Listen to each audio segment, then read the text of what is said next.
Class 8th मैंने आपको आपकी हिंदी की पूरक पाठ्यपुस्तक भारत की खोज से पाठ 2 तलाश से पेज नंबर बेटा 4, 5 और पेज नंबर 6 के आधे भाग तक मैंने आपको पढ़ाया था और समझाया था।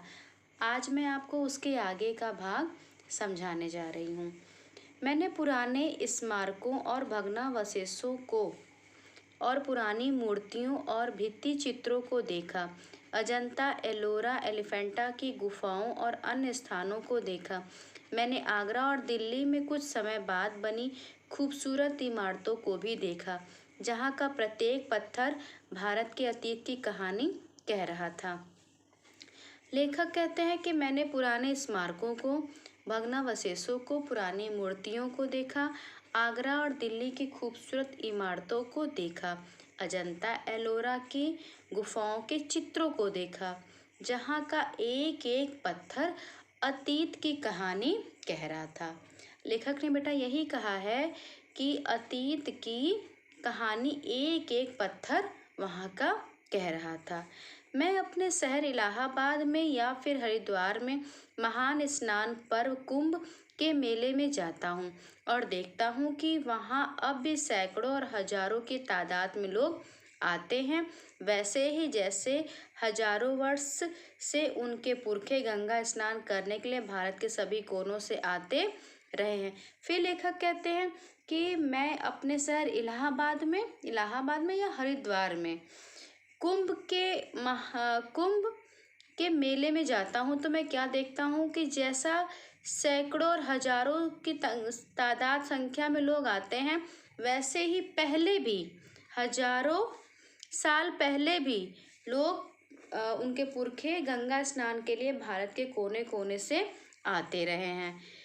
इलाहाबाद हो या हरिद्वार का कुंभ का मेला हो, स्नान पर्व के मेले में मैं देखता हूँ कि वहाँ अब भी सैकड़ों हजारों की संख्या में लोग आते हैं, वैसे ही जैसे हजारों साल पहले आते थे।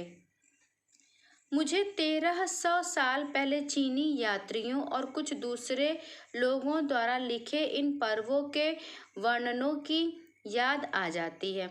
गोकि उस समय भी ये मेले पुराने पड़ चुके थे और अनजाने प्राचीन काल में गुम हो गए थे। मुझे हैरत होती थी कि वह कौन सी प्रबल आस्था थी जो हमारे लोगों को अनगिनत पीढ़ियों से भारत की इस प्रसिद्ध नदी की ओर खींचती रही है। लेखक कहते हैं बेटा कि चीनी यात्रियों और दूसरे लोगों के लिखे गए जो पर्व के बारे में जो उन्होंने बहुत सारे वर्णन किए हैं चीनी यात्रियों ने, उनकी मुझे याद आ जाती है। हालांकि उस समय भी ये मेले पुराने पड़ चुके थे और अनजाने प्राचीन काल में कहीं गुम हो गए थे। लेकिन मुझे आश्चर्य ये होता है कि ऐसी कौन सी प्रबल आस्था है कि जिससे हमारे लोगों को अनगिनत पीढ़ियों से भारत की यह प्रसिद्ध नदी जो है गंगा अपनी ओर खींचती है।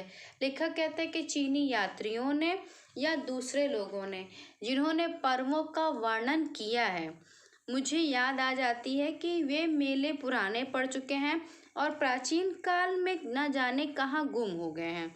लेकिन मुझे आश्चर्य ये होता है कि गंगा प्रसिद्ध नदी की ओर खींचती रही है। ऐसी कौन सी आस्था है जिसे अनगिनत पीढ़ियों से भारत की यह प्रसिद्ध नदी अपनी ओर खींचती है। मेरे अध्ययन की पृष्ठभूमि के साथ इन यात्राओं और दौरों ने मिलकर मुझे अतीत में देखने की अंतर्दृष्टि दी। मेरे मन में भारत की जो तस्वीर थी उसमें धीरे धीरे सच्चाई का बोध घर करने लगा। मेरे पूर्वजों की भूमि में ऐसे जीते जागते लोग आबाद हो गए जो हंसते रोते थे, प्यार करते थे और पीड़ा भोगते थे। इन्हीं में से ऐसे लोग भी थे जिन्हें जिंदगी की जानकारी और समझ थी। इस अतीत के सैकड़ों सजीव चित्र मेरे मन में भरे थे। जब भी किसी जगह जाता था उस विशेष स्थान से संबद्ध चित्र तत्काल मेरे सामने आ खड़ा होता था। लेखक कहते हैं कि मेरे अध्ययन की पृष्ठभूमि के साथ जो ये यात्राएं हैं या जो मैंने दौरा किया है, उसने मुझे अतीत में देखने की एक मुझे अंतर्दृष्टि, मतलब मुझे एक अंतरात्मा की दृष्टि मुझे प्रदान की है। मेरे मन में जो भारत की तस्वीर थी कि मेरा भारत कैसा होना चाहिए, वह तस्वीर धीरे धीरे अब क्या होने लगी है, सच्ची होने लगी है। मेरे पूर्वज की भूमि में जीते जागते लोग आबाद हो गए, जो हंसते रोते थे आबाद हो गए, प्यार करते थे, पीड़ा भोगते थे। इन्हीं में ऐसे लोग भी थे जिन्होंने जिंदगी की जानकारी की और समझ थी, जिंदगी की जानकारी और समझ थी। इस अतीत के सैकड़ों सजीव चित्र मेरे मन में आज भी उभर गए। जब भी किसी जगह पे मैं जाता हूँ, लेखक कहते हैं जब भी मैं किसी जगह पे जाता हूँ तो उस विशेष स्थान से जुड़ा जो भी चित्र होता है वह तुरंत ही मेरे सामने आकर खड़ा हो जाता है। मतलब अतीत का वह चित्र मेरे सामने तुरंत खड़ा हो जाता है। लेखक कहते हैं बनारस के पास सारनाथ में मैंने बुद्ध को उनका पहला उपदेश देते हुए लगभग साफ देखा।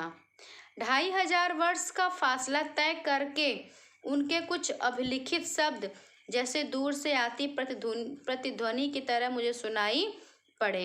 कहते हैं लेखक कि बनारस के पास सारनाथ में बुद्ध को पहला उपदेश, बुद्ध ने पहला उपदेश कहाँ दिया था, पहला उपदेश सारनाथ में दिया था। उपदेश देते हुए लगभग मुझे साफ दिखाई देता है। मतलब आज भी मेरे भारत का जो अतीत है, अतीत में जो महात्मा बुद्ध ने जो पहला उपदेश सारनाथ में दिया था, आज भी साफ दिखाई देता है। 2500 साल का फासला तय कर चुका है वह शब्द, वह अभिलिखित शब्द आज भी जैसे लगता है कि उसकी प्रतिध्वनि, उन शब्दों की प्रतिध्वनियां सुनाई पड़ रही हैं, जो कितनी पुरानी है, 2500 वर्ष का फासला तय कर चुकी हैं। बुद्ध का पहला उपदेश जो उन्होंने सारनाथ में दिया वो आज भी साफ दिखाई देता है। ये अतीत है, मेरे भारत का बेटा बीता हुआ समय है जिसमें आज भी उनका उपदेश साफ दिखाई देता है। और 2500 साल पहले का जो फासला तय कर चुका है, अभिलिखित शब्द आज भी वह सुनाई पड़ता है। अशोक के पाषाण स्तंभ जैसे अपने शिलालेखों के माध्यम से मुझे एक ऐसे आदमी के बारे में बताते हैं जो खुद एक सम्राट होकर भी किसी अन्य राजा और सम्राट से महान था। फतेहपुर सीकरी में अपने साम्राज्य को भुलाकर बैठा अकबर विभिन्न मतों के विद्वानों से संवाद और वाद विवाद कर रहा था। वह जिज्ञासु भाव से मनुष्य की शाश्वत समस्याओं का हल तलाश कर रहा था। पहले तो लेखक ने बताया कि सारनाथ में बुद्ध के द्वारा दिया उपदेश आज भी साफ दिखाई देता है। जो अभिलिखित शब्द थे, 2500 वर्ष का फासला तय करने के बाद भी आज भी उनकी प्रतिध्वनियां सुनाई देती हैं। ये अतीत है भारत का बेटा। अशोक के जो पाषाण स्तंभ हैं, जो बड़े बड़े बेटा स्तंभ बनाए जाते हैं पत्थरों के, उन पर और शिलालेख पत्थरों पर लिखा जाता था। उनके माध्यम से, उनके द्वारा, उन शिलालेखों के द्वारा, पाषाण पत्थर के स्तंभों के द्वारा एक ऐसे आदमी के बारे में पता चलता है बेटा जो खुद एक सम्राट होकर भी, एक सम्राट था, अन्य राजा और सम्राट से महान था। एक खुद सम्राट था और वह अन्य राजा और सम्राट से महान था। फतेहपुर सीकरी में अपने साम्राज्य को वह भुलाकर बैठा था। अकबर विभिन्न मतों से, विद्वानों से संवाद करते वाद विवाद कर रहा था। वह जिज्ञासु था, वह बहुत कुछ जानने की चाहत रखता था। मनुष्य की शाश्वत समस्याओं का हल तलाश कर रहा था। इस तरह भारत के इतिहास की लंबी झांकी अपने उतार चढ़ावों और विजय पराजयों के साथ जैसे धीरे धीरे मेरे सामने खुलती जा रही थी। मुझे इतिहास के 5000 वर्षों से चली आ रही इस सांस्कृतिक परंपरा की निरंतरता में कुछ विलक्षणता प्रतीत होती है। यह परंपरा जो दूर दूर तक जनता में फैली थी और जिसने उस पर गहरा प्रभाव डाला था। ये था बेटा अतीत की झांकी, मतलब मेरे भारत का बीता समय, मेरे भारत का इतिहास। लंबी झांकी थी जो बेटा बहुत सारे उतार और चढ़ावों को, विजय और पराजयों जो है मेरे सामने धीरे धीरे अब वह खुलती जा रही थी। मेरे इतिहास का जो 5000 सालों से चला आ रहा था उसकी सांस्कृतिक परंपरा निरंतरता जो है विलक्षणता प्रतीत होती है।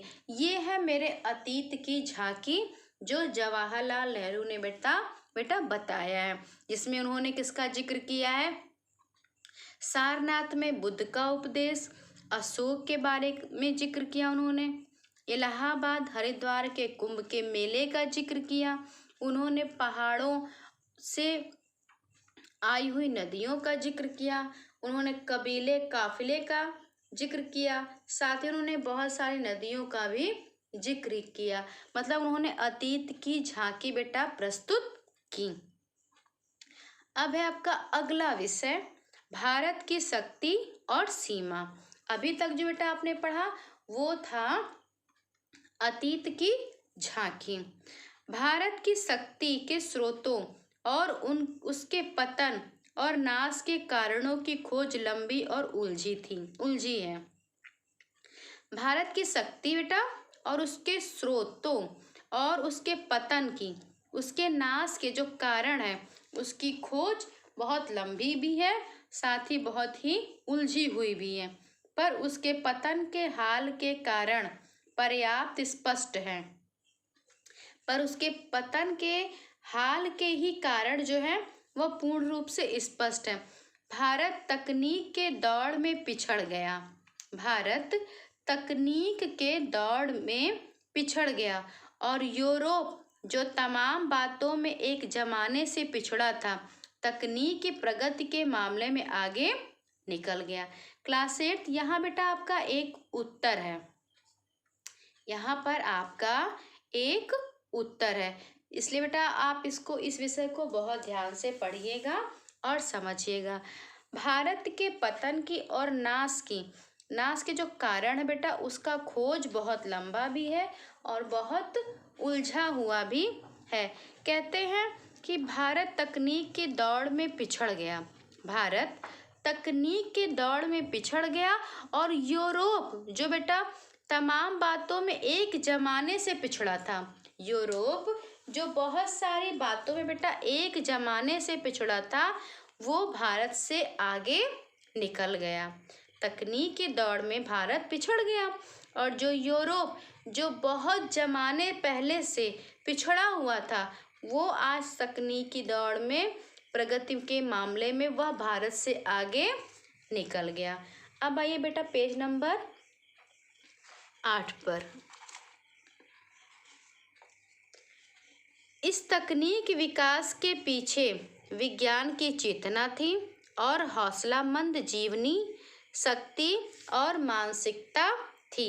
नई तकनीकों ने पश्चिमी यूरोप के देशों को सैनिक बल दिया और उनके लिए अपना विस्तार करके पूरब पर अधिकार करना आसान हो गया।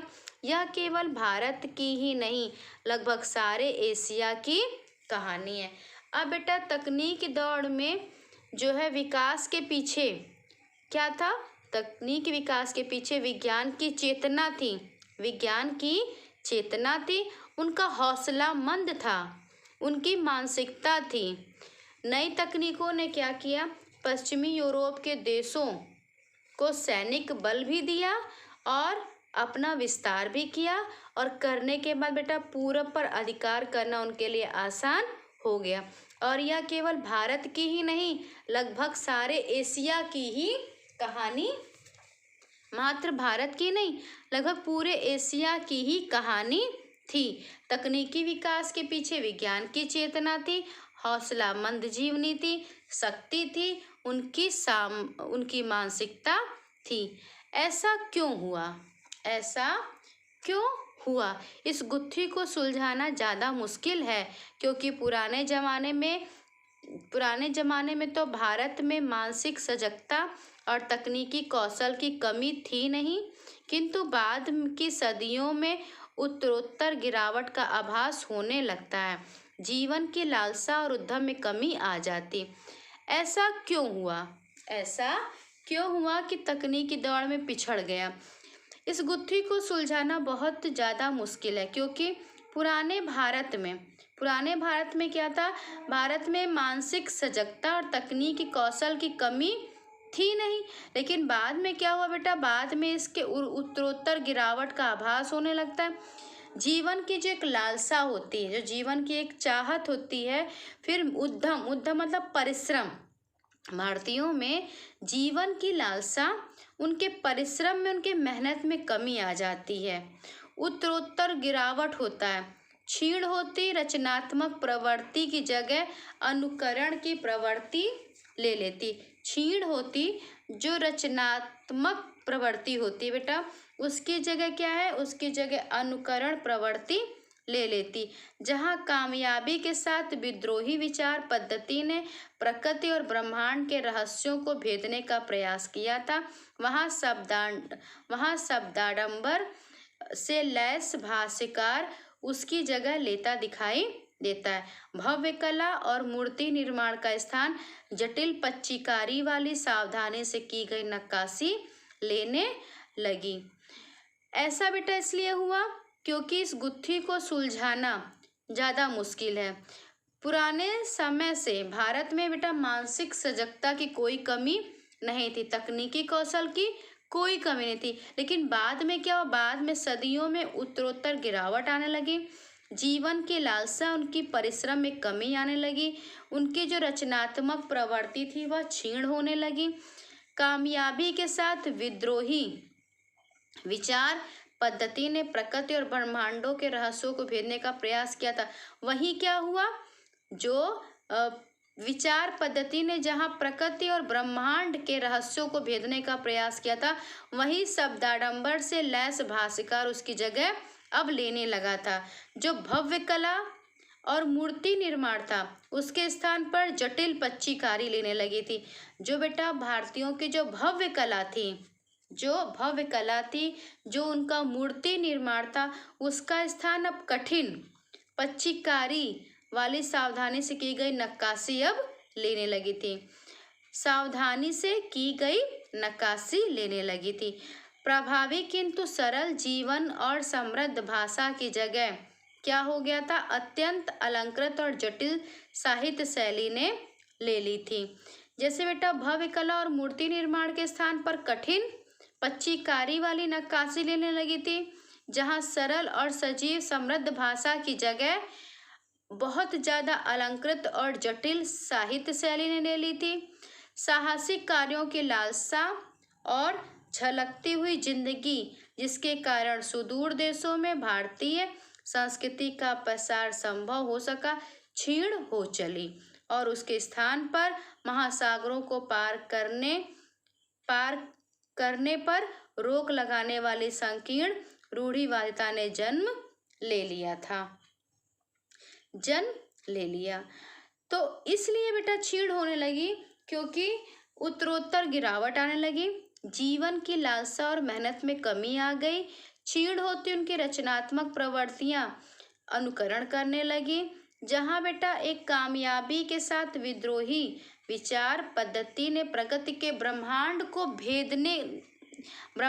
को भेदने का प्रयास किया, वही क्या हुआ? वही शब्दाडंबर से भरा हुआ भाष्यकार ने उसकी जगह ले लिया। भव्य कला और मूर्ति निर्माण के स्थान पर क्या हो गया? कठिन पच्चीकारी वाली नक्काशी होने लगी। जो प्रभाव डालने वाली सरल और सजीव समृद्ध भाषा थी, उसकी जगह बहुत ज़्यादा अलंकृत और जटिल साहित्य शैली ने ले ली। जो साहसी कार्य की लालसा थी, वहाँ पर छलकती हुई जिंदगी, जिसके कारण दूर देशों में भारतीय संस्कृति का प्रसार संभव हो चला सका था वह क्षीण हो गया। उसके स्थान पर महासागरों को पार करने पर रोक लगाने वाली संकीर्ण रूढ़िवादिता ने जन्म ले लिया। जांच पड़ताल की विवेकपूर्ण चेतना अब उनकी लुप्त होती जा रही थी। जांच पड़ताल की विवेकपूर्ण जो उनकी चेतना थी अब वह बेटा खो चुकी थी। अतीत की अंधी मूर्ति पूजा ने उसकी जगह अब ले ली थी। मूर्ति पूजा ने उसकी जगह ले ली थी। अतीत के विकट भार ने उसे कुचल कर रख दिया। अतीत के बोझ ने, बीते दिनों के बोझ ने, के भार ने उसे कुचल कर रख दिया और वह एक तरह से मूर्छा से ग्रस्त हो गई। एक तरह से वह बेटा मूर्छा से ग्रस्त हो गई। मानसिक जड़ता, शारीरिक थकावट की इस हालत में भारत का ह्रास होने लगा।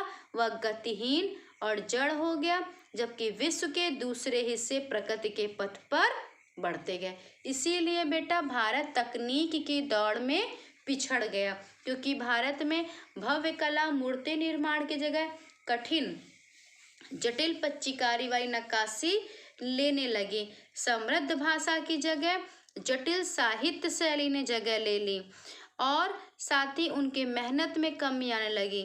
जीवन की लालसा में कमी आने लगी। अतीत के भार ने उसे कुचल कर रख दिया और भारत मूर्छा से ग्रस्त हो गई। मानसिक जड़ता, भारतीयों में मानसिक जड़ता और शारीरिक थकावट के हालत में भारत धीरे धीरे अब भारत का पतन होने लगा। भारत गतिहीन और जड़ हो गया, जबकि वहीं बेटा विश्व के जो दूसरे हिस्से थे वह प्रगति कर रहे थे, प्रगति के पथ पर थे। तो क्लास 8 आज बेटा आपको यहाँ तक पढ़ना है और समझना है। मैंने पाठ 2 तलाश से 2 विषय को पढ़ाया है और समझाया है। आप बेटा जितना पढ़ाया जाता है क्लास 8 आप उसे बराबर पढ़ते और समझते रहिए।